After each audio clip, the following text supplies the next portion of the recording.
देशभरात 78व्या स्वातंत्र्य दिनाचा उत्साह पाहायला मिळतोय। हर घर तिरंगा या मोहिमेअंतर्गत प्रत्येकजण आपल्या घरावर, कार्यालयांवर झेंडावंदन करत आहेत। अहिल्यानगरच्या एडीसीसी बँक सुगाव शाखेत हर घर तिरंगा या मोहिमेअंतर्गत 13, 14 आणि 15 ऑगस्टला झेंडावंदन करण्यात आले। 13 ऑगस्टला सुगाव बुद्रुक शाखेच्या शाखाधिकारी वैशाली देशमुख यांच्या हस्ते ध्वजारोहण करण्यात आले।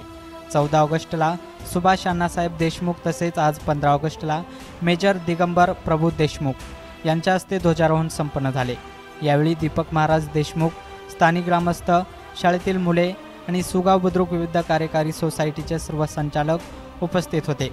ही बँक नेहमीच विविध उपक्रम राबवत असून लाडकी बहीण योजना, अटल पेन्शन योजना, समृद्धी मुदत ठेव योजना तसेच सर्व शेतकऱ्यांना 0% कर्जाचा लाभ देत असून तळागाळातील लोकांना आर्थिक मदत देण्याचे काम जिल्हा सहकारी बँक सातत्याने करत आहे। वृत्तसंकलन विभाग, MH मराठी, अहिल्यानगर।